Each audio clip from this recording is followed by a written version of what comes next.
ፖርቹጋላዊው የማንቸስተር ዩናይትድ አሰልጣኝ ሩበን አሞሪም በማንቸስተር ዩናይትድ ቤት ስላሳለፉት ያለፈው አንድ ዓመት ሐሳባቸውን ሰጥተዋል። ትልቅ ጉዞ ነበር፣ በጣም ከባድ ጉዞ፣ ጥሩና መጥፎ ጊዜያትን የተመለከትኩበት ብለዋል። ጉዞው ትልቅ ጉዞ እንደነበረና ከባድ ቢሆንም በጣም ዝቅተኛ በሆኑ ጊዜያት ውስጥ እንኳን የማምንባቸውን ነገሮች እንዴት መከተል እንዳለብኝ ተምሬያለሁ ሲሉ ገልጸዋል። ብዙ ነገር ተምሬያለሁ። በውጤት ማጣት ውስጥ ሆኜ ለምተማመንበት ነገር ታማኝ ሆኜ ቆይቻለሁ። ዛሬ መልሴ ከ3 ሳምንት በፊት ከነበረው ይለያል። እዚህ መሆን በህይወቴ ውስጥ ካሉ ትልቅ ክብሮች አንዱ ነውና ለብዙ ዓመታት በዩናይትድ ቤት መቆየት እፈልጋለሁ ሲሉ ተናግረዋል። አያይዘውም እዚህ መሆኔ በህይወት ካገኘኋቸው ትልልቅ ክብሮች አንዱ ነው፣ እናም ከዚህ ሁሉ ዓመታት በኋላ አሁንም መቆየት እፈልጋለሁ በማለት ለክለቡ ያላቸውን ቁርጠኝነት አረጋግጠዋል።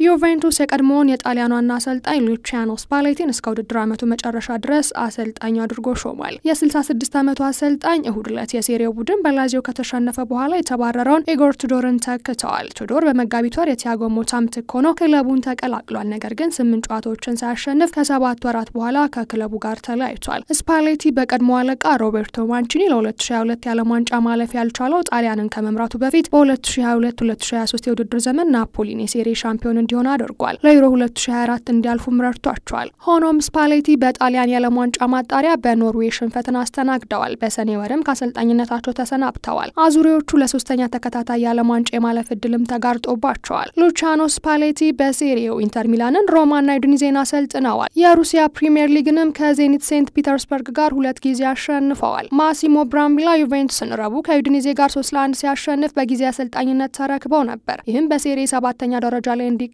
አድርጎታል። ከ9 ጨዋታ በኋላ ከመሪው ናፖሊ በ6 ነጥብ ዝቅ ብሎም ተቀምጧል። በቻምፒየንስ ሊግ የሊግ ምዕራፍ 25ኛ ደረጃ ላይ የተቀመጠው ክለቡ በመክፈቻ 3 ጨዋታዎች 1 ጊዜ ተሸንፎ 2 ጊዜ አቻ ተለያይቷል። ስፓሌቲ ዩቬንቱስን እስከ ውድድር ዓመቱ መጨረሻ ቡድኑን ለማሰልጠን ፊርማቸውንም አኑረዋል። ዩቬንቱስ ለቻምፒየንስ ሊግ የሚያልፍ ከሆነ ደግሞ የአሰልጣኙ ውል ለ1 ዓመት እንደሚራዘምም ተገልጿል።